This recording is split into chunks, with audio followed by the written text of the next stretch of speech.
Ladies and gentlemen, welcome aboard the Wright Flyer. I'm Randy Wright, and I'll be your captain on this solo flight special edition of our state-of-the-art radio program. Folks, this will be the final boarding call, so if you please, claim your seats, fasten your seatbelts, kick back, relax, and enjoy the show while I go ahead and delve into the pre-flight checklist, as there really is a lot of news and information to get to before I may fully indulge you with your in-flight entertainment. Well, folks, after the stunning announcement last night that Texas Senator Ted Cruz would be suspending his campaign for the White House, and after the message that we delivered to you, I'm sure there are many conservatives wondering what the next step is. Well, the next step is this. We must reject the calls for unity with a party that has betrayed and abandoned the principles that guided us to liberty and for standing up for the principles that our founding fathers supported. Of course, the gutless opposition party, or GOP, has long since abandoned any semblance of being a conservative party or standing up for the conservative views that represent the same thing that our founding fathers stood for all those years ago with the foundation of the country. At this point, the calls for unity is nothing more than another attempt to bully us, another attempt to tell conservatives and constitutionalists that their votes don't matter, that their voices must be assimilated into the onward, steady, leftward, progressive march, and that's that. You know, it's the same thing that the communist Chinese said under Mao Zedong when they created that old adage, the nail that sticks out must get hammered down. Of course, that's diametrically opposed to the fundamental core and traditional American values that each and every one of us hold. It would be diametrically opposed to the supreme law of the land, which, as we have repeated numerous times on past episodes of Radio Aviation Excellence, the Wright Flyer, is the Constitution, pursuant to Article 6, Clause 2, which is also known as the Supremacy Clause. That is where we are now. We either stand for our principles as we vowed with the Never Trump movement, or we abandon them because of the fear of Hillary Clinton. But once again, perspective must come into the picture. Perspective must guide us here.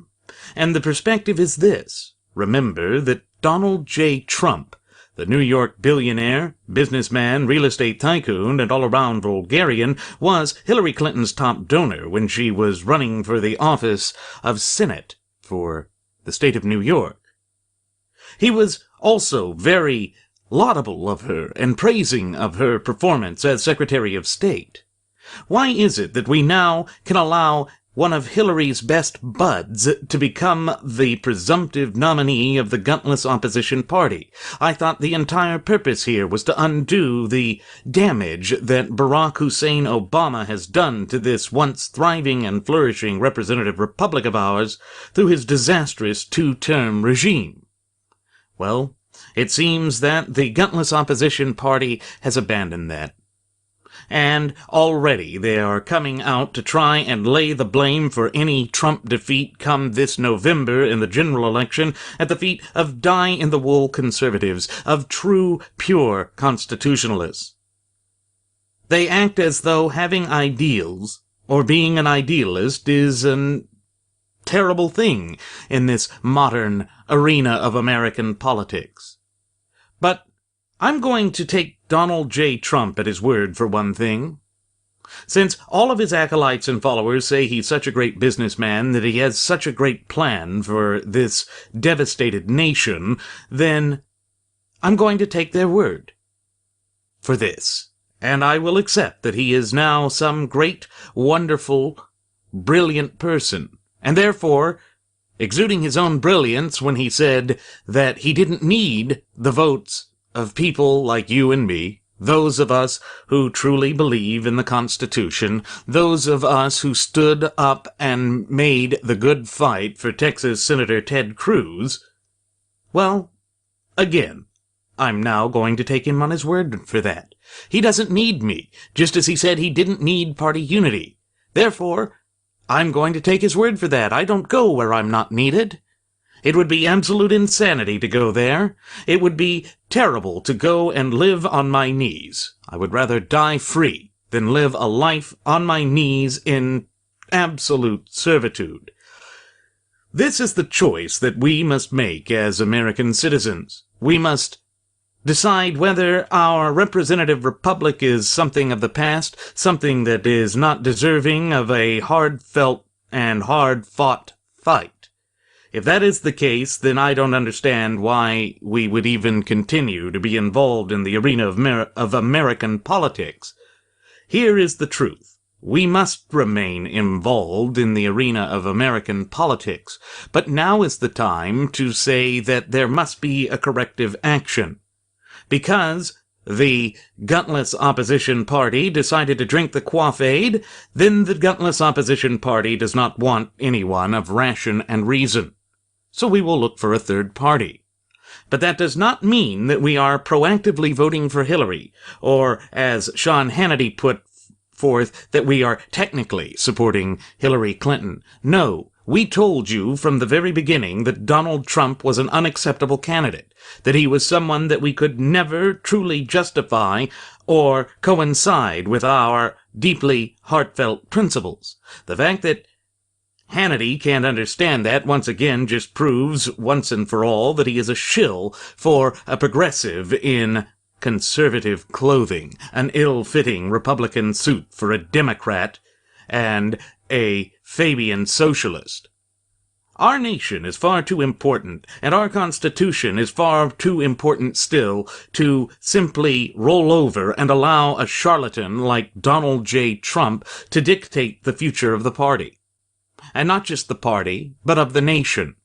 We said that this 2016 presidential election cycle was of the utmost importance, but far too many chose not to listen to us. That, again, cannot be blamed on us. We will not accept responsibility for that, just as we will not accept responsibility for the inevitable defeat of Donald J. Trump come in November. If you want somebody to blame for this, why don't you blame the detente wing of the gutless opposition party, whose distaste for Texas Senator Ted Cruz was so great that they refused to rally around him? People like former Speaker of the House John Boehner, who has thrown his lot in with the Donaldas. If you want to blame anyone, and if you are a Trump supporter, I suggest you look in the mirror, because that is where the blame is to be found. It cannot rest with us. It cannot be laid at our feet, because we did not choose to walk down this path. You chose to force this path, or to cram this path, down our throats. But that's up to you, and that's on you, because it cannot be on us. You see, what they are fighting here is the fact that we are willing to stand up for our principles. What they don't seem to understand, because they have accepted wholeheartedly Donald Trump's consistently inconsistent positions, is that someone would actually mean what they say, that someone would actually stand up for what they believe in, and refuse to back down when challenged. Well, that's what it is. This will be a great learning experience for those who have decided to throw their lot in for the New York billionaire, businessman, real estate tycoon, and all-around vulgarian. This is the lesson that they will learn, that principles matter, that actions speak louder than words, and that for every action there is an equal and opposite reaction. These are the realities of life. That cannot be escaped, that cannot be obfuscated or swept under the rug, or discarded or cast off as irrelevant. But you see, that is exactly what those who are pushing for a tyranny of false unity are going to say. That is the message they are going to peddle, and that is the very tool that they will use to attempt to bludgeon true constitutionalists, true people of principles and value, into capitulating to the tyranny of false unity. Well, it's not going to work. It's not going to work because we're tired of being betrayed. We warned you. We told you that if you thought you were angry, you being the Trump supporters, just wait until you see what happens if you manage to screw up this election cycle. Well, congratulations. I must do this part, I must hand out the congratulations to Donald Trump. His Fabian socialist plot is going out in perfect form and fashion. He is going to destroy the Republican Party, but more importantly than that, he is going to irreparably damage the conservative movement, except that the conservative movement will be able to recover. It's just going to take a very long time.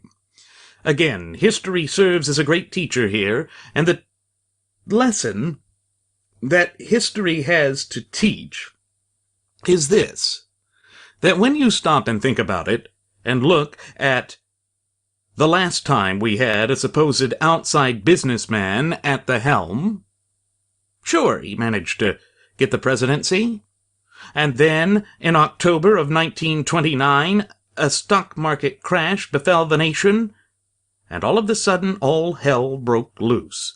Of course, that president was none other than Herbert Hoover, a man who espoused progressive views, while also trying to wrap himself in the all-encompassing blanket of true conservatism. He was, after all, following in the footsteps of the last great true conservative president, Calvin Coolidge. A man who was a constitutional conservative, a man whose leadership and guidance has been sorely missed.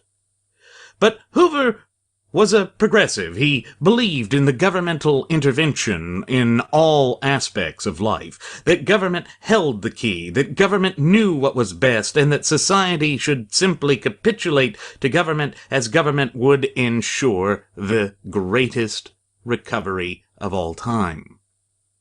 You see, the historical revisionists have already attempted to rewrite this, to claim that Hoover was a conservative, to claim that he pushed for laissez-faire economics, and that it was this invisible hand or free market forces correcting the problems in the market that actually worsened the Great Depression. Except that they ignore one other thing. They ignore the fact that FDR's New Deal was actually what worsened the state of the economy. They ignore the fact that FDR, or Franklin Delano Roosevelt, had also been an ardent supporter of Herbert Hoover. Why? Because he wanted to change the shape of the Republican Party. He wanted to mold the narrative that would come in the 1932 election. And sure enough, that molding happened. And the New Deal was forced upon the Republic, and the Great Depression was worsened, deepened, extended, and lasted, and pitted American citizen against American citizen.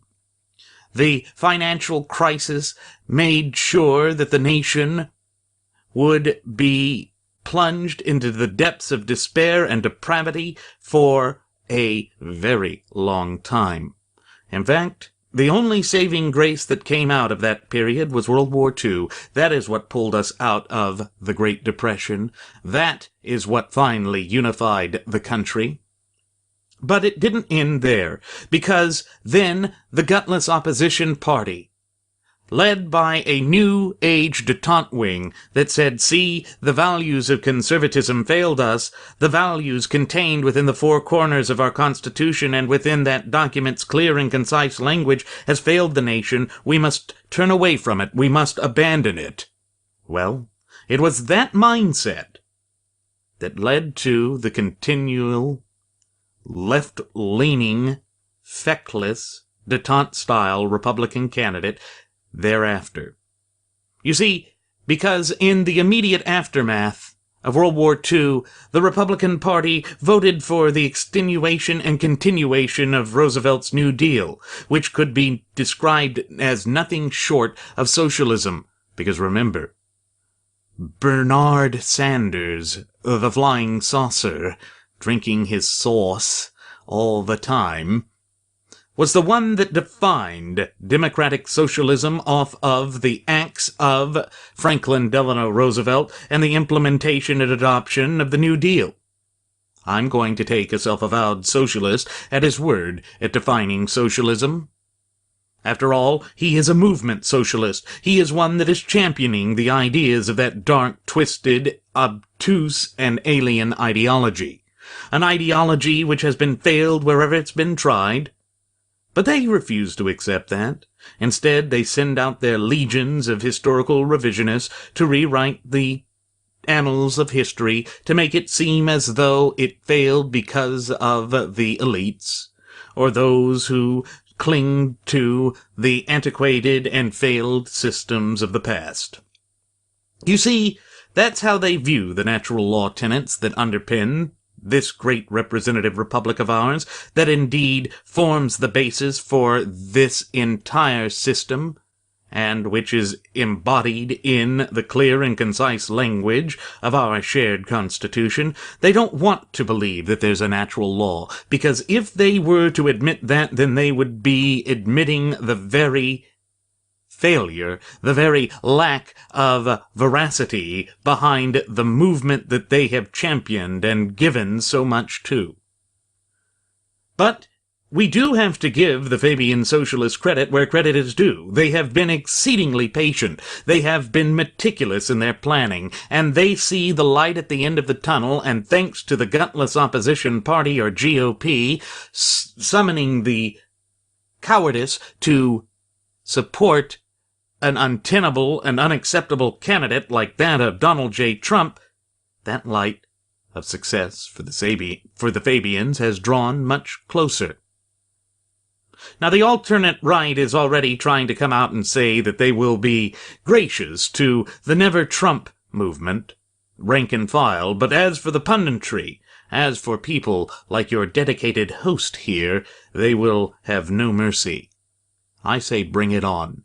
Bring it on, because we have not yet begun to fight.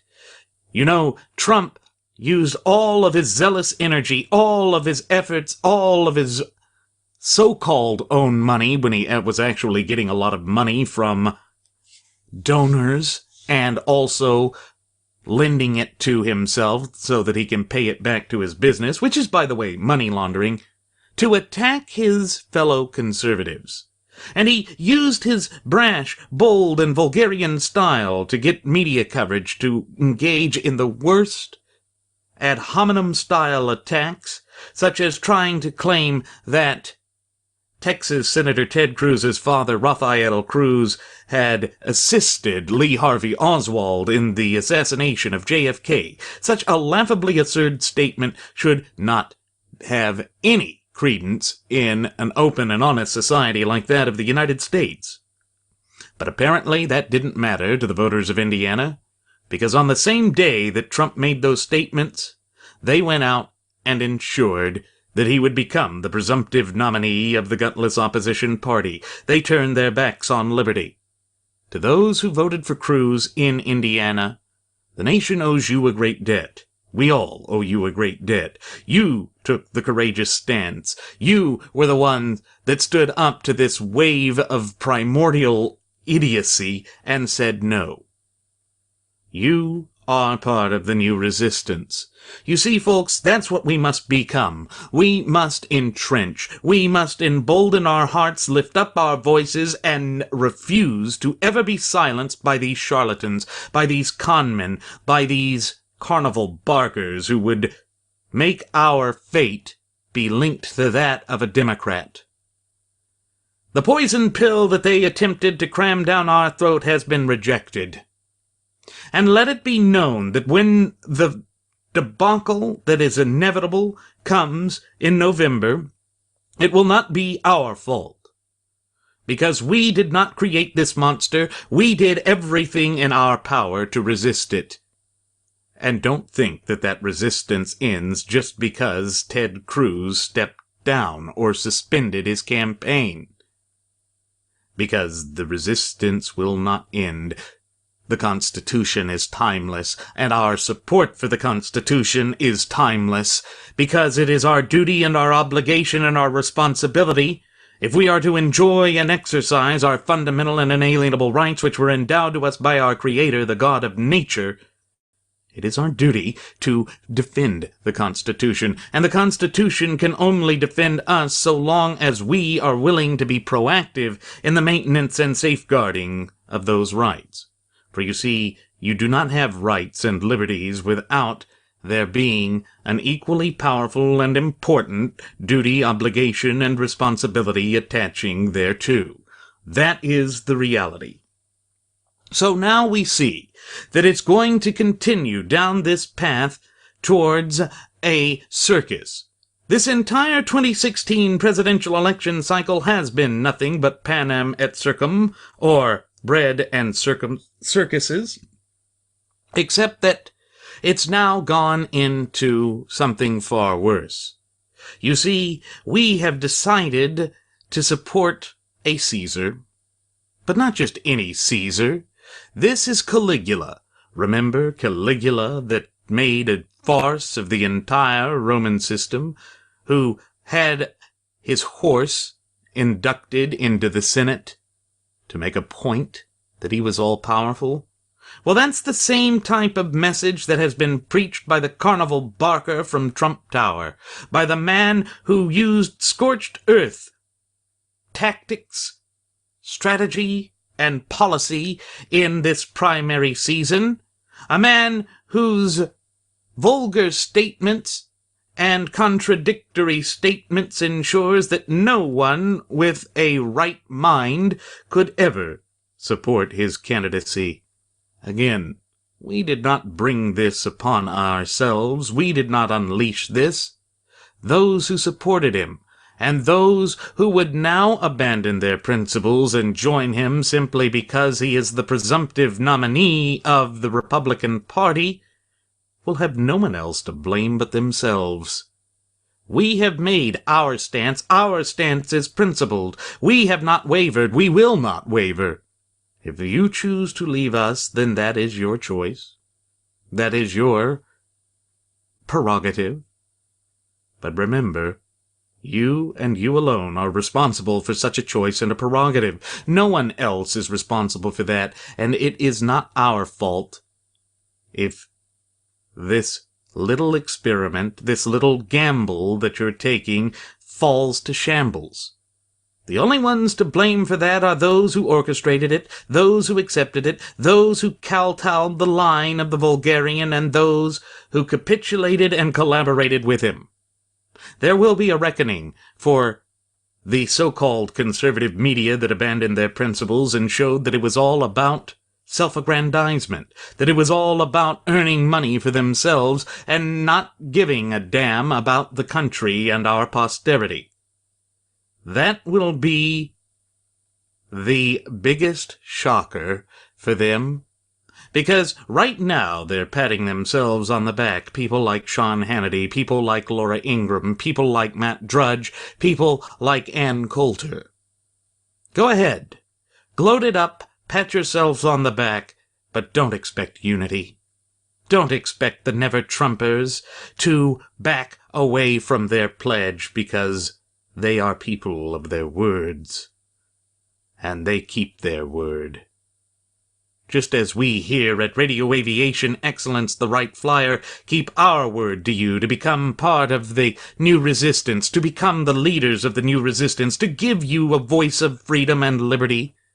Because even in the darkest hours of World War II, the Allied powers broadcast radio freedom, the voice of freedom, into the heart of Fortress Europe to encourage the resistance movements to take a firm stance. Though they were surrounded by enemies, though the fight seemed impossible, they never gave up. They faced the odds, and they surmounted those odds. So too shall we accomplish this, even though the tide seems against us, even though this appears to be the darkest hour of this representative republic of ours.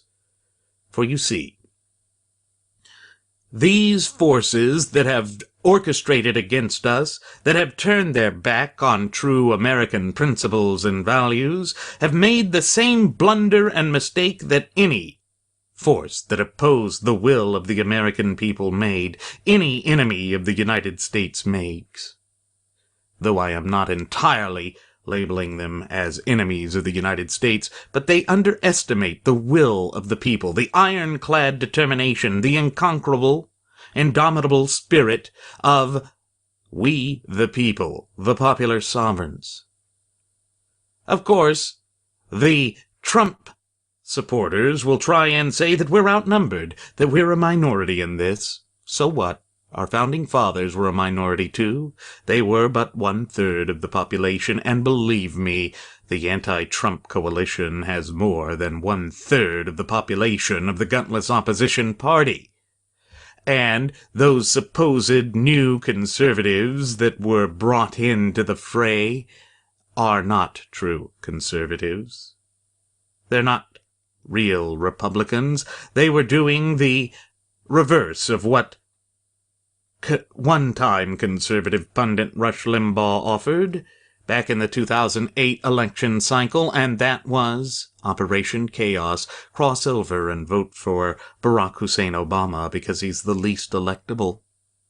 So, to those people, should Donald J. Trump secure the presidency, it will be poetic justice. But we here at Radio Aviation Excellence, the Wright Flyer, have taken Donald Trump at his word now, just as we said at the opening of this program, in that we won't support him, because he doesn't need our support. He doesn't need our support, so he needs instead our resistance. We will oblige him. We will provide him with that. We won't back down. We're not afraid to continue our principled stance, because think of how many times it seemed as though we would lose and the cause of independence and liberty would lay in shambles on the battlefield of the American War of Independence. It happened more than once. It was a daunting task, and on multiple occasions it was felt that the cause of liberty was doomed, that there was no way that we could overcome the hurdles and obstacles and adversity that lay in our path. But we never lost faith. We never turned our back on the greater good.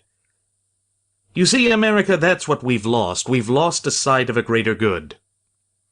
But what it has been replaced with, at least by the detente wing of the gutless opposition party, and now by this so-called neo-Republican party that is rising around the prominence of the New York vulgarian, the greater good is the lesser of two evils. How is that the greater good? How is evil good? Evil and good are polar and exact opposites.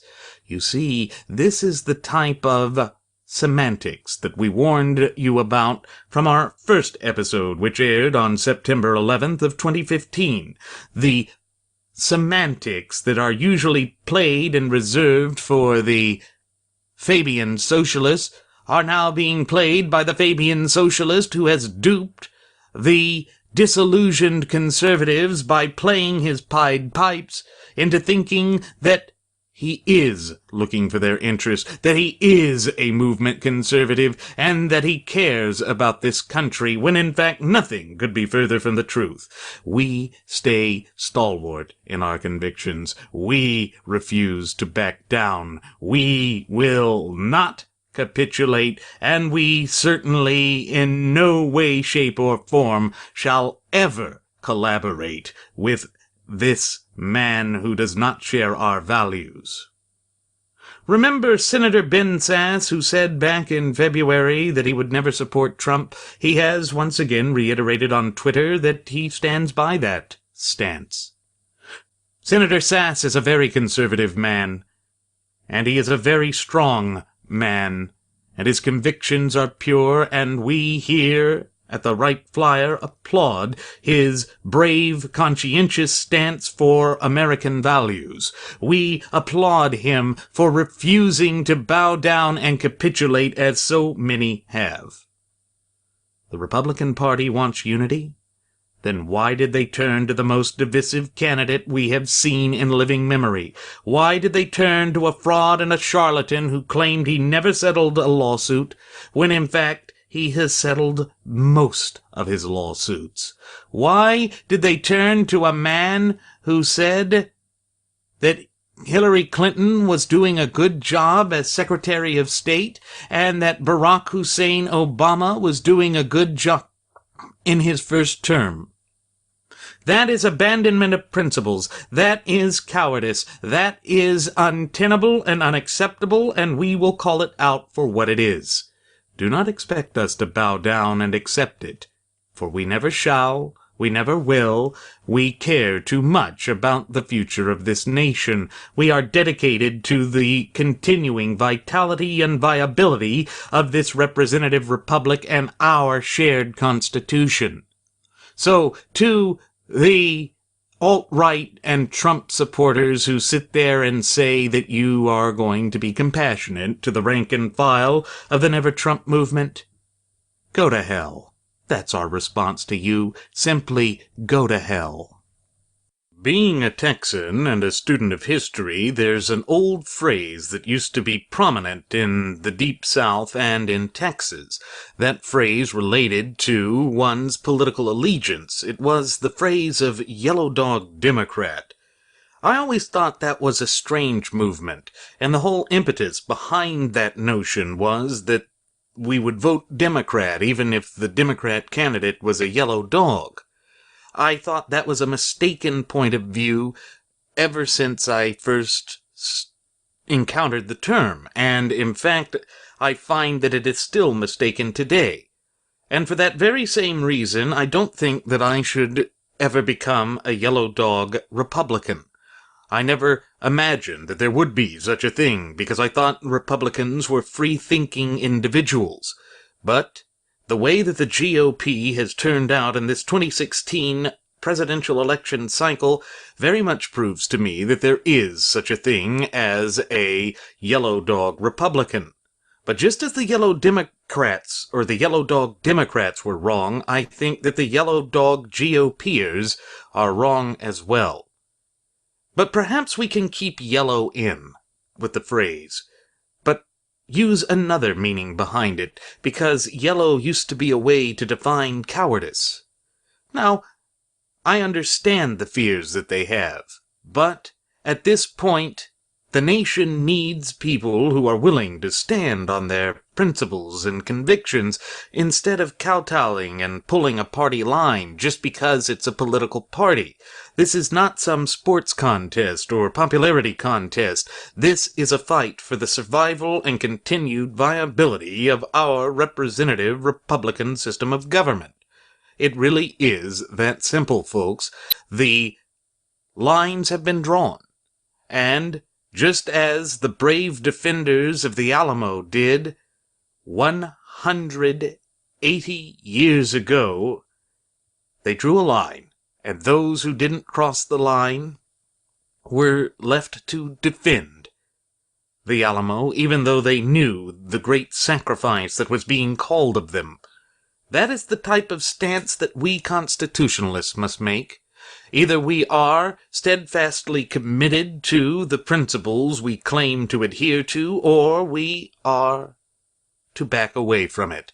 We are to capitulate and to surrender to those nefarious Fabian socialist forces which are attempting, most successfully this election cycle, a coup in the gutless opposition party, or GOP, as they did with the Democrats long ago.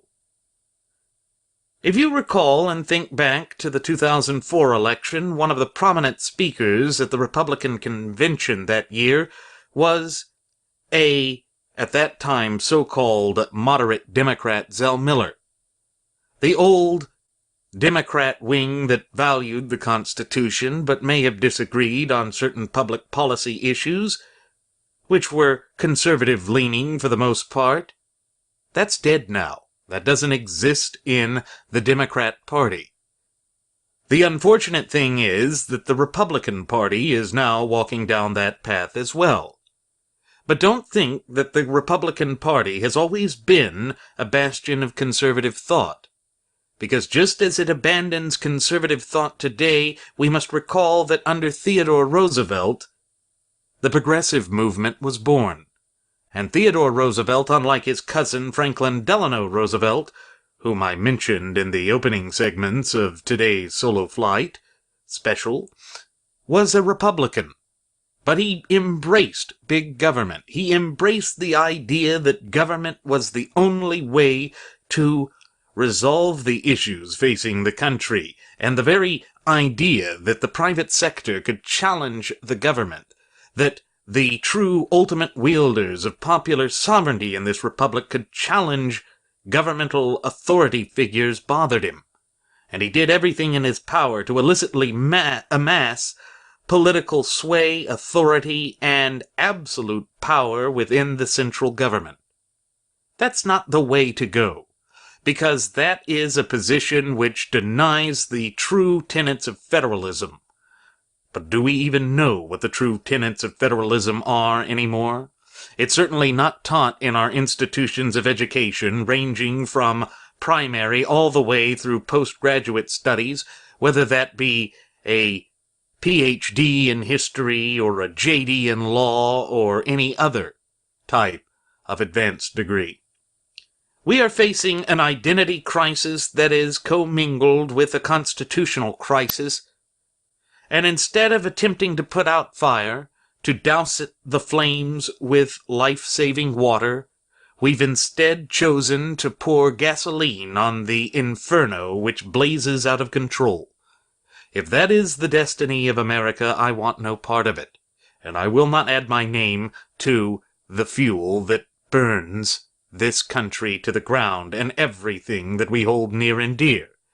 You see, values have to matter.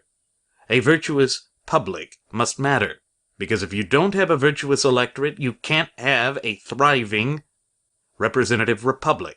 Instead, you pave the way for tyranny and despotism. You pave the way for the very nefarious charlatans that our founding fathers attempted to warn us about. Again, I'm reminded of the warning that our first president and father of this nation, George Washington, gave during his farewell address from the office of presidency, when he said, "Beware of factionalization. Factionalization would split the electorate, would pit American citizen against American citizen, meaning that we would lose sight of what mattered, and that the greater good would be consumed in the flames of hatred." I did not choose the path of factionalization. I was forced out of my own party, because the party is continuing its leftward shift. But I cannot in good conscience support a leftward shift. I value too much my fundamental and inalienable rights. I value too much the foundational image that our founding fathers conjured up at the inception of this country over 230 years ago. If we do not take a stance to stand up for what matters, for what has made us great in our relatively brief yet illustrious history, then what are we doing? What purpose do we stand for? Again, I raise the question that my first officer, Jeremy Grapenton, has brought up on past episodes of Radio Aviation Excellence, the Wright Flyer. What are Trump's principles? And once those principles are defined, where are they found within the four corners of our Constitution? Which part of the clear, concise language that is contained within those four corners are Trump's principles found? Well, again, they're found in Article 9, Section Existent, Clause 0, because they are diametrically opposed to the Constitution. When Trump spoke out at that CNN town hall a month or two ago, and he said that the three prerogatives of the federal government were to provide health care, education, and housing, it was laughable, because that's not found within the clear and concise language of our Constitution. That is not what our founding fathers meant. And to embrace such a system means to take it away from the ingenuity and creativeness of the popular sovereigns. The reason we have abandoned this makes no sense to me. It's a feel-good moment. It's drawn by fear and this entire worthless doctrine of voting for the lesser of two evils. But can we in good conscience, when our nation is so fraught with danger, with external and internal threats as it is today, truly go down the path of the predictable and inevitable defeat that always arises from this erroneous doctrine of the lesser of two evils? Yes, they say there is a sliding scale of evil, that there is more evil on some and less evil on others. But the problem is, if we're going to take a principled stance, it must be opposed to evil. Wherever we find evil, wherever we root out evil, it must be destroyed. It doesn't matter if it's a lesser of two evils, both evils should be obliterated. Neither of the two evils are an acceptable choice. Now, I'm sure there are those that would say that my position here is contradictory, that it's too idealistic, that it's too rigid. Fine.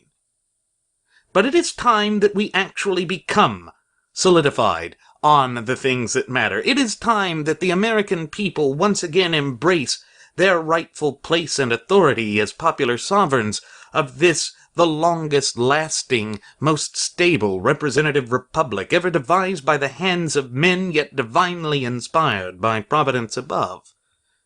That's not cutting off my nose to spite my face. That is taking a stance on principles. And I am willing to accept whatever consequences come with that. You see, self-responsibility and self-accountability are key, fundamental characteristics of the American character, heritage, spirit, and national identity. And if we back away from that now, we back away from everything that has made us great. We bow down and capitulate to the forces that want to fundamentally transform the United States. When Donald Trump said that he wanted to create a new Republican Party, I don't think he fully thought through his statement, and I certainly don't think that a vast majority of his followers, the disillusioned conservatives who have followed the discordant tune of the Pied Piper of disillusioned conservatives, have thought it through. A new Republican Party made of Democrats, which are more left-leaning, that embrace this progressive totalitarianism which has been threatening our nation for well over a century now, are not representative of the values that we hold. And if this is a new Republican Party, then count me out. Because I have always stood for what I believe is right, and I do not believe it is right to abandon the principles that identify this country, that define our values, and clearly indicate and separate and distinguish us from all other nations on earth. If it is now a fundamentalist position to clearly stand up for the Constitution against all enemies, whether they be foreign or domestic, or whether they be from an external party or from within our own party, then paint me a proud fundamentalist. Paint me a proud extremist. Because that position didn't become extreme.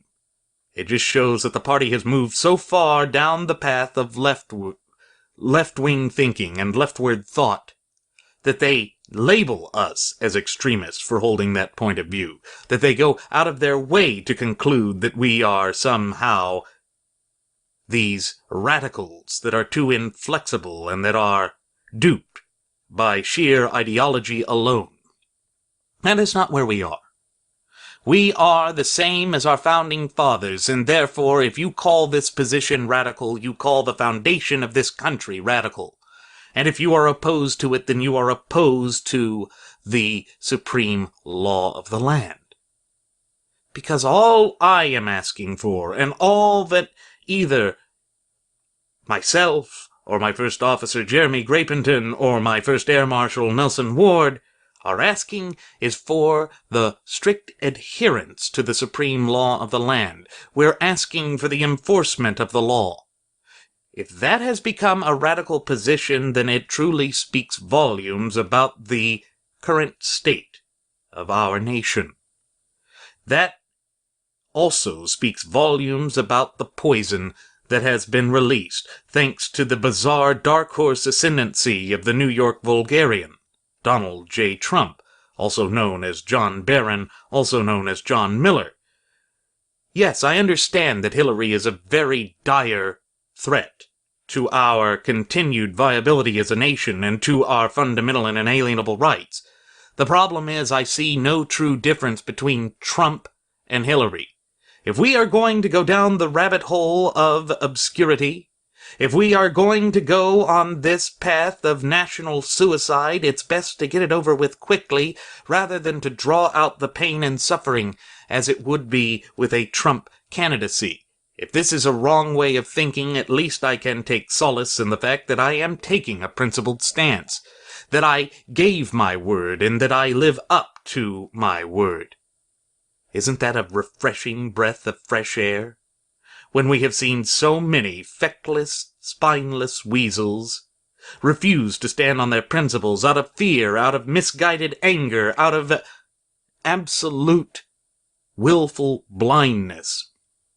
We warn that the blind rage that has been engulfing the gutless opposition party in this election cycle, should it not become tempered by logic and reason, would threaten the entire sanctity, stability, and security of this once flourishing representative republic. We begged, and we pleaded, and we asked, and we cajoled, and we demanded that they temper it with logic. Yet we see that these forces, which have been dedicated to the steady push of America in a wrong direction, simply chose to ignore us. But remember, you must accept the consequences for the actions you've made. We here at Radio Aviation Excellence, the Wright Flyer, certainly accept responsibility for the choices and decisions we've made. Yet, the Trump supporters and the false unity proponents are ignoring that. They want to change the rules. They want it to be that they don't have to be held accountable for their decisions, and they would rather lay the blame for all of the disastrous yet inevitable consequences that will arise therefrom at our feet. It doesn't work that way. We told you it doesn't work that way, and we will be proved correct, as we have been time and again. This is not arrogance or hubris on my part, nor is it arrogance or hubris on the part of my first officer, nor on the part of my first air marshal. This is just the facts. We said that the truth is what would set us free, and that the truth always has a way of shining through. It will. It will, because it always does. And when that time comes, we know that they will shriek in anger and in anguish and in agony because of what they have unleashed upon the country. We tried to reach the olive branch out repeatedly, and we were repeatedly rebuffed, ignored, threatened, attacked. All of the gross negativity that has dominated throughout this 2016 presidential campaign played out with us like a microcosm reflecting everything that is dark, twisted, and nefarious about what has happened in this nation. We look at what's happening in the country and we are left with no doubt and no question that what faces us as a nation can only be purged by pain. Because there are two significant teachers in this world, history and pain. History teaches that pain is a good teacher. It's like the example that Jeremy has brought up on past episodes of that child who is so determined to place his or her hand on a hot stove. You can warn the child that don't do that, it will hurt. The child chooses to ignore, touches the burner, and suffers the consequences. Nations and individuals are not that much different when it comes to the scale of learning. Willful blindness can be detrimental, disastrous, and destructive, and we will see that play out over and over again. In November, expect the cries of those who are pushing for a tyranny of false unity to come and grovel at our feet, then to threaten, then to disregard, and then to blame the inevitable defeat on us. But they are wrong in their thinking that blame lays squarely at our feet.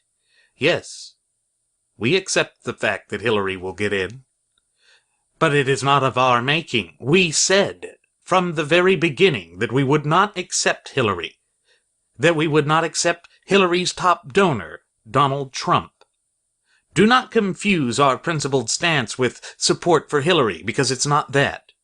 The support for Hillary came from those who voted for Trump, and then those who bowed down and acquiesced to this notion of a tyranny of false unity. That is not the position that our founding fathers would take. If they had assumed that position, we would have never won our independence. We would have never made the principled fight that gained us the greatest contract that has ever been devised by the hands of men, yet divinely inspired by Providence. We would have become a footnote in history. We would have been brushed aside, and we would still be subjects of the Crown of England. Is that really an acceptable position to have? Does that coalesce with our American spirit, with the very ideology that pushed us to such lofty heights in such a brief period of time? Because 230 years is but a mere flash in the flashpan of history. No. I believe the answer is open and obvious, and it's negative. That our spirit has always been to never give up, to never cease fighting. Imagine, if you will, that we accepted this type of tyranny of false unity at the time of World War II. Imagine, if you will, when Winston Churchill understood that Great Britain stood alone, but he said that they'd fight them on the beaches, they'd fight them in the hills, they'd fight them on the seas, they'd fight them everywhere. If they had bowed to the claim of the fascists and the Nazis, that it is simply your time to bow down and accept our dominance, because it is better than the alternative of communism, or whatever other ism they threw out there, this world would be a dark, twisted, horrible place. But you see, that's the problem. They're wanting us to unify with a man who doesn't reject the endorsements of the seedy elements of society. They want us to embrace identity politics when that does nothing yet continue the politically correct notion of balkanization that has tinged the hearts and souls and minds of the American people. It has blinded us. And in such blindness we grope around for the truth, and instead we latch on to the twisted machinations of a charlatan, a carnival barker, a P.T. Barnum of our era. I refuse to be a sucker. I refuse to depart with my hard-earned political capital on a fool's errand, or on a circus sideshow attraction, which is done to be cheap entertainment, which is done to dupe the suckers that are born every minute. I have a feeling that a vast majority of our cherished listening passengers and audience would never accept such a position either, because they realize that such a position would go against everything that matters to them. But you see, the tyranny of false unity is like bowing down to that notion of being a yellow dog Republican, to be a juxtaposition in the history of political systems and parties in this country to the yellow dog Democrats that ensured that some of the worst presidents we've ever had got into the White House. Who do I speak of? I speak of presidents like FDR, Presidents like Truman. Presidents like LBJ and Jimmy Carter. You see, we have to reject the voices that call for a tyranny of false unity, for these are the voices that speak out against the type of rejuvenation that is necessary for our representative republic. These are the people that would bow down, capitulate, nay, they would go even beyond that. They would collaborate with those nefarious forces like that of Barack Hussein Obama, who claims that he wants to fundamentally transform the United States. Well, now we have ensured that there will be no fight, because while Donald Trump says that he wants to replace Obamacare, the problem is you can't just repeal and replace it. You simply repeal it and work from the notion of what's right with the Constitution. How does it coalesce with the Constitution? Because as we have repeated time and again ad nauseum on past episodes of Radio Aviation Excellence, the Wright Flyer, the only lens that matters is the Constitution. That lens has been ignored. That means that the fight must be harder. But what Trump said is he wants the government to pay for health care, that everybody should have health care, and that we should pay for everyone, instead of allowing everyone to be responsible for themselves, to make decisions for themselves, to accept the consequences of their own decisions. If we take away accepting responsibility for the consequences of our own actions, then we are no different than the Fabian socialists who have been hell-bent on destroying this country, tearing it apart at the seams.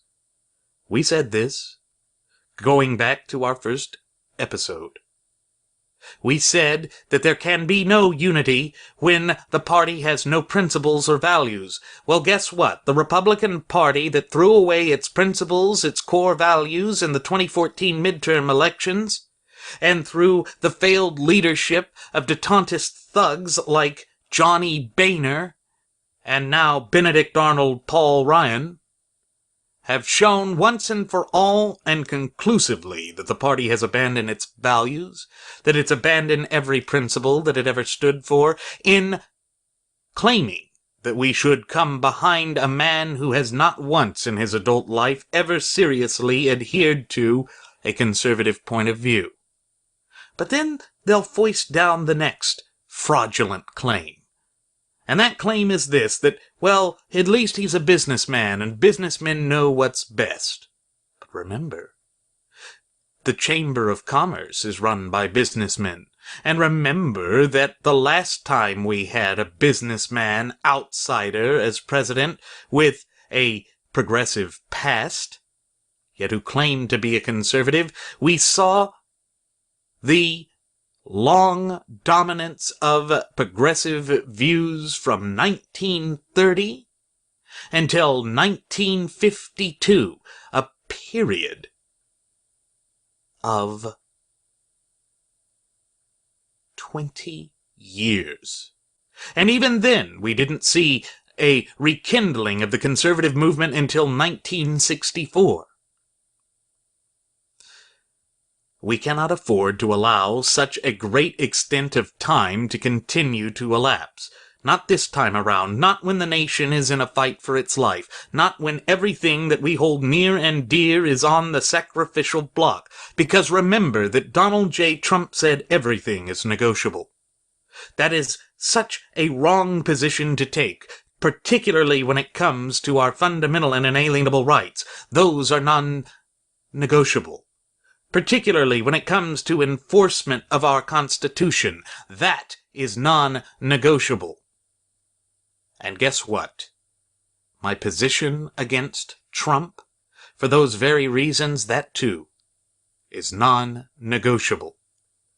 If we approach everything from a position of negotiation, that means we sacrifice our rights. That means that we already go to the table with a disadvantage. You see, this is why I have said before, and Jeremy has said before, that the United States of America is not a business. that our fundamental and inalienable rights trump any type of business dealing. But Donald Trump doesn't understand that. Or, if he does understand it, he simply doesn't care. Therefore, to follow the path of a yellow dog Republican, just to accept him because he's not Hillary Clinton, is to disavow the fact that he supported Hillary, that he championed all of these ideas, that he funded the Gang of Eight, and that he still pushes for touchback amnesty, that he himself has hired illegal aliens on more than one occasion. No. To bow down to that, or to accept that, or to acquiesce to that would be to engage in the worst sort of hypocrisy that one could possibly imagine. And if there is one thing that I ardently try to do, and that I think a vast majority of hard-working Americans try to avoid, it is ever willfully bowing down to hypocrisy, ever giving up our values, sacrificing the future of our nation. That does not line up with the American character. But have we forgotten the American character? Is that what the yellow dog Republican movement is? That's a question that we need to mull over and seriously consider. Folks, when we say that we're the new resistance, that's not just some idle statement. It's a promise. It's a commitment to the values that we've always held here at Radio Aviation Excellence, the Wright Flyer.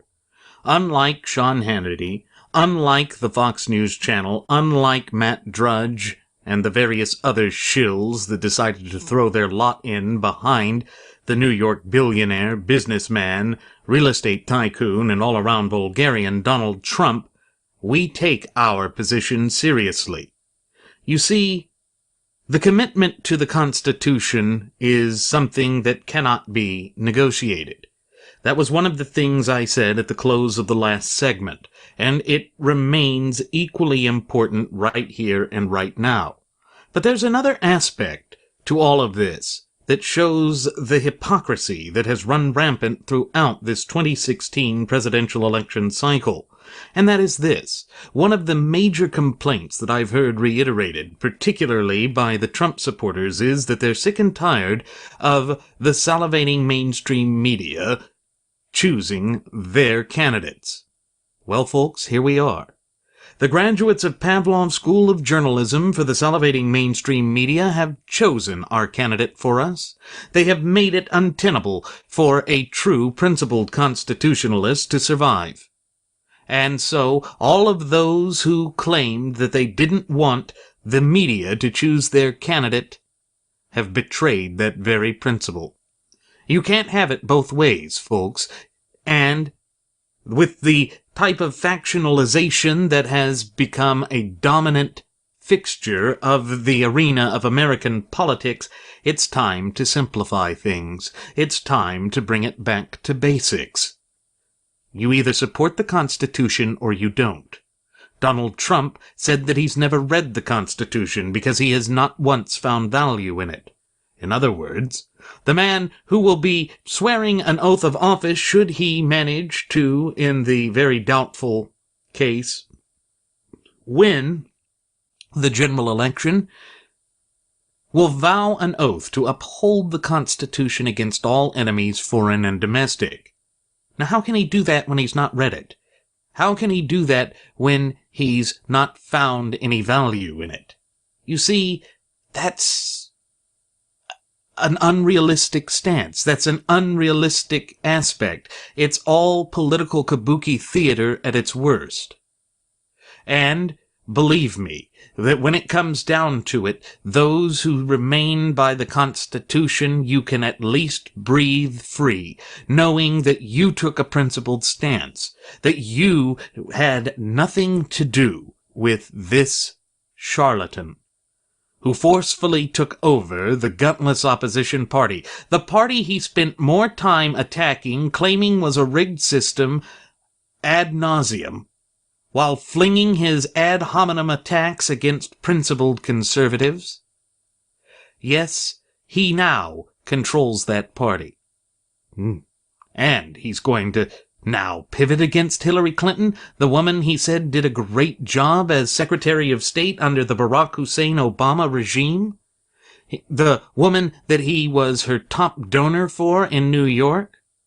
You know, they're going to say that's just the cost of doing business in New York. That's been the refrain that's been repeated over and over again.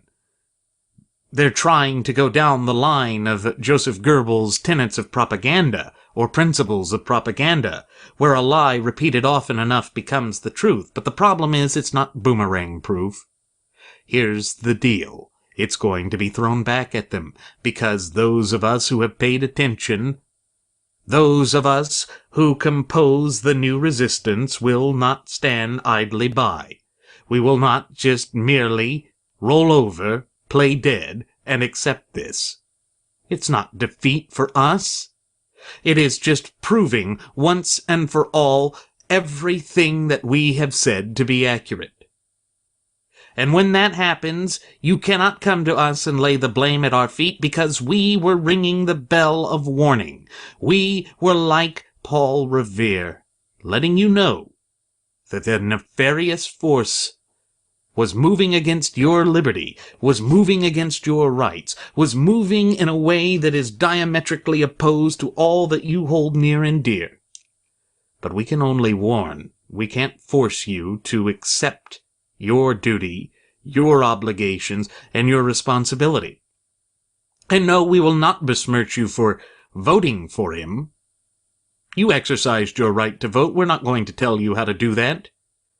But don't tell us how to. But you see, that's a one-way street, and it has been all throughout this 2016 presidential election cycle. Those who want to be the yellow dog Republicans, to replace the yellow dog Democrats that dominated American polity for decades, want to tell us how to vote.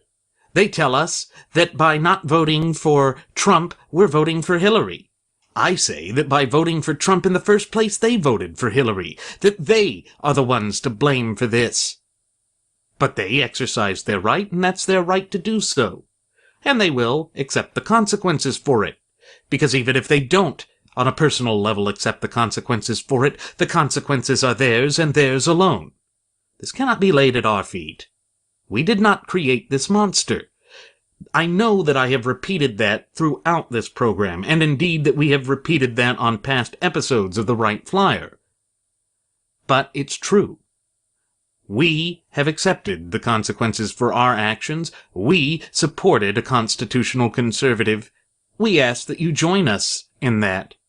Those who chose the vulgarian decided that they wouldn't heed our invitation. But now, after calling us every name in the book, hurling every insult that they have at us, going out of their way to utilize the graduates of Pavlov's School of Journalism for the salivating mainstream media to peddle Trumpspiracy theories like that of Rafael Cruz, Texas Senator Ted Cruz's father, supposedly assisting Lee Harvey Oswald in the assassination of JFK. Those people are to blame for this. They are the ones who sold out their values, if they ever had values to begin with. You see, the one true sole blessing of Trump's candidacy is we have been able to separate the wheat from the chaff when it comes to those who are true principled constitutionalists, to those who are willing to make a principled stance, as opposed to those who are conservative in name only. Again, we must simplify this to the notion of you are either for the Constitution or you are against the Constitution. A vote for a truly anti-constitutional candidate because he's perceived to be less of an anti-constitutional candidate than his opponent is still voting against the Constitution. It is still taking a stance against the supreme law of the land. It is bowing down to the flawed and erroneous thinking of a yellow dog Republican. No, those days are over. That line of political thinking is over. We invited you to support the Constitutionalists. You chose not to. You chose to reject our invitation, so turnabout is fair play. We will not be cajoled, we will not be bullied, we will not be forced to acquiesce.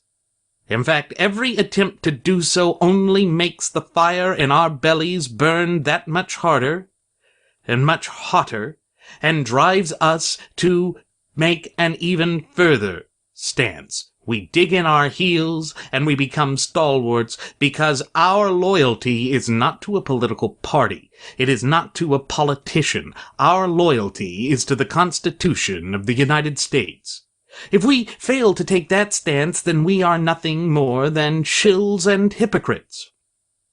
Of course, we have seen a lot of shills and hypocrites that once claimed to be a part of the conservative movement, or to make up the so-called conservative media.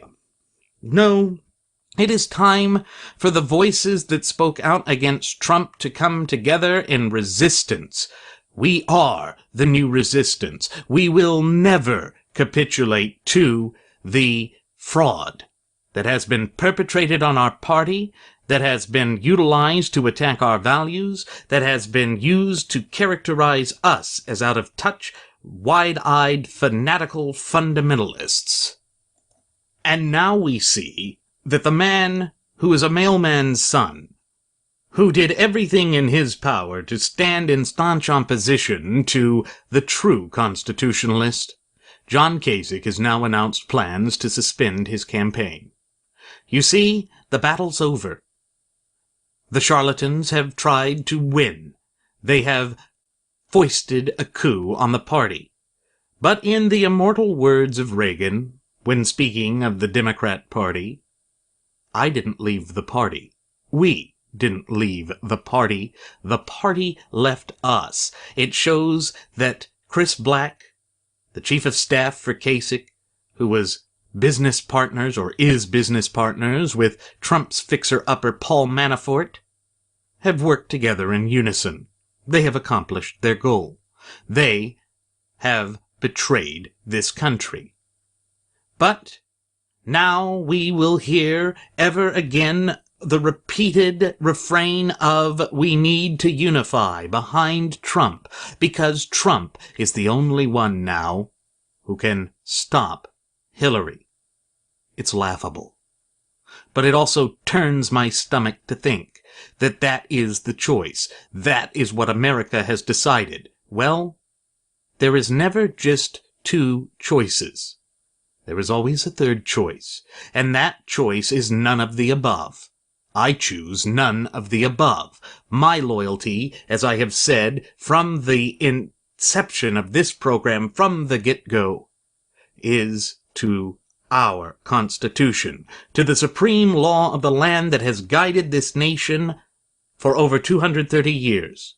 I will not abandon that principle. I will not turn my back on everything that I have stood for and represented through my own hard-earned experience, through my own education, through my own exploits.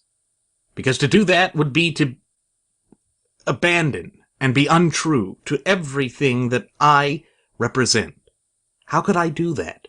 How could I do that with good conscience and sleep with myself at night? The truth is, I would be unable to do so, because that would be so alien to me, so repugnant to me, that I could never, in good conscience, do it. But we all knew this. We've all said this. We have made no doubt about what it is we believe in, and what it is we stand for and represent. And since the party has chosen to reject that, then I choose to reject what the party has become. It is my right as an American citizen to do so, just as it is your right as an American citizen to do so, just as it is the right of the Trump followers and supporters to claim that they like the new values. Fine.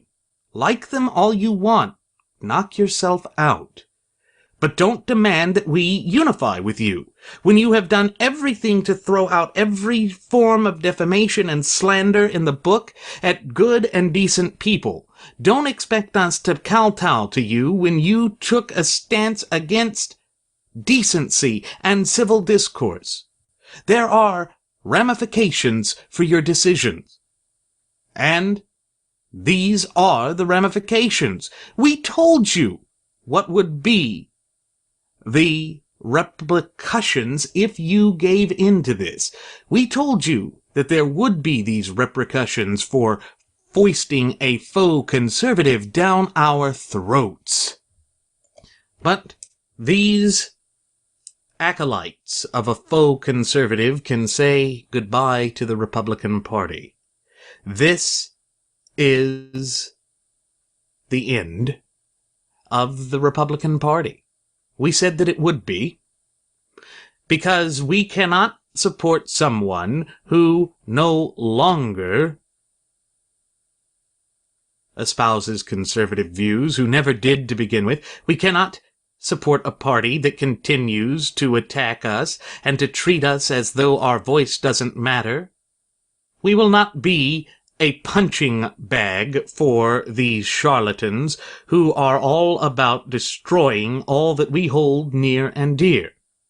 There must come a point where this false narrative of a yellow dog Republican comes to an end, because just as the yellow dog Democrats were wrong, this point of view is wrong as well. The scorched earth policy that Trump adopted, the one that he projected upon Cruz, claiming that Cruz had engaged in scorched earth policies throughout, just as he had projected that Cruz had been unfaithful to his wife, when it was actually, in fact, Trump who has been unfaithful and lacked fidelity. That is not who we are. It's not what we stand for. It does not correspond with what we believe. That has been repeated, and we have warned continuously that that was the case. But far too many chose to ignore what we said. Far too many wanted to claim that we were wrong, that we didn't know what we were talking about. We shall see. Time always shows the truth, because in time the truth always shines through, and it will show every false edifice, every facade and charade that has been thrust down our throats to be just that, fake, fraudulent, not real. We can now say in full certainty that what the United States of America and the gutless opposition party, or GOP, has experienced in this 2016 presidential election cycle is that of the greatest con deal ever perpetuated against American conservatism. And it will be marked in the annals of history as a dark, twisted, and ruinous time for American conservatism. But there is still something to coalesce behind. There is still a fight to be had, and that fight and that object to which we coalesce around is none other than our Constitution, the lifeblood of this representative republic of ours, to stand up for those fundamental natural law tenets that underpin our entire system, and has done so for the past 230 years. So, those who rejected the olive branches that we reached out to them all throughout this campaign cycle, spare reaching your olive branches to us. You rejected our generosity, our customs, our politeness, and you've mistaken it for weakness. When Trump said that he knew his supporters wouldn't vote for Cruz, but that Cruz supporters would vote for him, he underestimated us. He underestimated the resolve of the Never Trump movement. I am dedicated to that movement. And to those who sit there and say that I have to vote for Trump because it's part of a new Never Hillary movement, I'm sorry, but Trump is just the male equivalent of Hillary. There is no real distinction. There is no real differentiation. Now, I've heard many things be said as to why Trump would be better than Hillary. Oh, he's a businessman. He's a businessman who's already come out and said that we should tax the wealthy at a greater rate. He's a businessman who will negotiate everything. He's already said everything is up for negotiation. He's a businessman who has no understanding of foreign policy. And yes, liberty is more important than foreign policy. But now our foreign foes will be strengthened due to his idiocy. I'm sorry. There is no other way to slice this. There is no other way to present this. You cannot sugarcoat this. This is what we have been warning you about time and again on past episodes of the Wright Flyer, and in this episode, and we will continue to do so because we will never abandon the truth. So many in the rank and file of the so-called conservative movement have done so. And then they go so far as to say that we are not conservative if we don't support a man who has never once held a conservative position in his life, a man who's never had to work for anything, a man whose arrogance knows no bounds. Why would I support that? What benefit is there to the Constitution and everything that we have fought so long and so hard to achieve? If we sound despondent about that, it's because we realize what's at stake here. But apparently, the mainstream, gutless opposition party does not. They will now bow their heads and again attempt to thrust the tyranny of false unity upon us and prove that the whole notion of a yellow dog Republican is just as real and existent as the yellow dog Democrats that existed in this nation's history for generations. But it's a false narrative, and it's a false perception, and it goes back to the warnings that I gave in the last Solo Flight special. We cannot just back away from this. To do so would be intellectually disingenuous. There's been so much intellectual disingenuousness in this election cycle that I want to be a breath of fresh air to those who are looking for a little bit of consistency in the arena of American politics. I am being consistent here. My stance is consistently in favor of the Constitution. Again, it's why I said that we have to simplify the factionalization that has occurred in the arena of American politics. We must now take the stance of either you are for the Constitution or you are against it.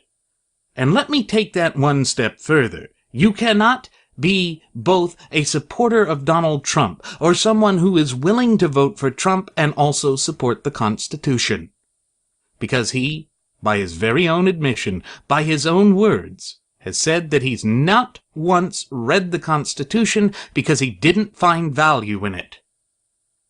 How can you not find value in what defines American citizenship? How can you not find value in the thing that protects your fundamental and inalienable rights, in the thing that defines the proper scope and application of governmental authority? You see, this is why the fluent and working knowledge and understanding of our shared United States Constitution is so important. It's why knowing what our fundamental and inalienable rights is so important. But it's too late in this election, too late to stop Hillary Clinton. Hillary Clinton will get this nomination for the Democrats. She will be the next president. Mark my words, because Trump's negatives are too high. Trump has engaged in a scorched earth policy. Well, now we'll return the favor. Because our loyalty is to the Constitution. We will protect the Constitution and we will burn down all else. Because at this point, you are either for the Constitution or you are against the Constitution. There can be no other position. There can be no other faction. You must choose sides now. And you must be prepared to accept the consequences that go along with such a decision. I know what I'm saying is not something that's easy to accept. It's something that I've struggled with. Don't think that we take our decisions here lightly. Because like the rest of America, we are reeling in agony with the fate that is lying in store for this nation. But if this nation chooses to touch the hot stove, as it now apparently has, don't come crying to us about burning it, about suffering the pain of the burn. You made your decision. You made your choice. Now live with the consequences of it. Don't cajole us. Don't whine to us, because at this point, you get what you deserve. And America will get what she deserves, just as she did under these 2 disastrous terms of Barack Hussein Obama. And then once you've learned your lesson, you will be watched. You will have to prove loyalty to the Constitution, because what has been foisted upon us is all but unforgivable. What has taken place in this nation is an abandonment of our morality, is an abandonment of our principles, is an abandonment of what we stand for. Is that something you're willing to live with? Is that something you're willing to add your name to? Because for me, it's not. If I suffer consequences for that, if we are destroyed because of that, then so be it. We either take this stance now in defense of the Constitution, or we bow down and let them slaughter us. Well, I'm not going to go down without a fight. I'm not going to go down without a resistance. That is why we are the new resistance. We are stalwart in our convictions, and that will never change. Why? Because our country and our Constitution and our rights matter far too much to simply just bow down and give up. When in the history of the United States of America have the American people ever been quitters? When have we ever been afraid to face every adversity and challenge that has been placed in our path, to overcome seemingly insurmountable odds? We have always overcome every obstacle in front of us. Why? Because we were never willing to give up. That's what it comes down to, folks. We either take our principled stance and continue to make it and fight for what is right, even if that is a losing fight, because sometimes a sacrifice is necessary. Think back to Thermopylae in the 300 when the Spartans made their stance against the Persians. That ensured that their way of life would continue. But, after it, they abandoned their principles, and the Greek states turned upon each other in the Peloponnesian Wars, and that spelled the end of the Greek polis system. In fact, that system, the polis system, the several Greek city-states working in tandem, that's where we get our word for politics.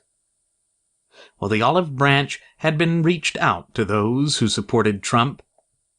We had warned them not to take a scorched earth policy, not to insult the supporters of other candidates, and they chose to ignore our warning instead of heeding it. Now they must live with the consequences. We have said that there would be consequences for these actions. We were not lying, we weren't bluffing, we weren't joking.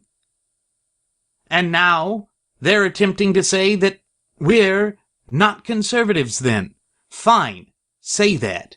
If Donald Trump is a new age conservative, count me out. I'm a constitutionalist. My loyalty is to the Constitution. His clearly is not. And if you fail to see the differentiation there or the distinguishment there, that's your problem, not mine. Because I've done my part. My first officer, Jeremy Grapenton, has done his part. Our first Air Marshal, Mr. Nelson Ward, has done his part. We will not abandon these principles. But we won't turn our back on compassion either. Those who are willing to back away from Trump now, who are willing to join us in a fight against any and everyone who would stand against the Constitution, prove your worth and your mettle now. Disavow him. Turn your back on him. And embrace the Constitution. Because those, now, are the only two choices. Those are the only two viable options that remain. But I have a feeling that ego is far too involved here, and that they won't, until it's too late. And by that point, there can be no olive branches, there can be no unity. The only unity that should exist in this country is the unity behind the Constitution. We have said that over and over again, and yet it has been ignored by those who wish to perpetuate a yellow dog Republican-style system. Well, that is not my system. It does not represent my views. It does not represent my political beliefs, and I will not abandon my views or my political beliefs, because I have worked hard to establish them, just as I am sure the vast majority of you, our cherished listening passengers and audience, have worked hard to make what you have made. Stand for your principles. Stand with the Constitution, because without your rights and without the Constitution, we have nothing. Not an identity, not a country, not a place to live, and not a people. And with that said, it is time for us to begin our descent. I'm going to go ahead and send the flight attendant back so that she can pick up any yellow dogs that may be running in the aisleway and give you an extra shot of alcohol. As always, ladies and gentlemen, I'm your Captain, Randy Wright, and I invite you to leave any questions, comments, or concerns you might have either here on our YouTube page or on our Google Plus page or our Facebook page. And I also invite you to follow us at Twitter with the Twitter handle of @RadioAviationEX.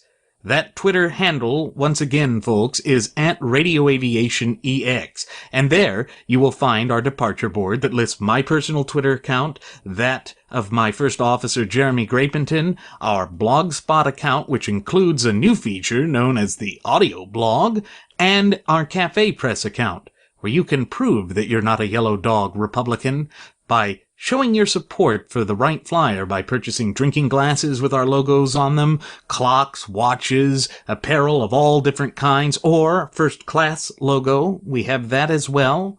There's so much to choose from. Help us in our resistance against the charlatans who stand against our Constitution. That little donation does go a long way. Thank you again, folks. We will see you next time. Do take care. The fight's not over.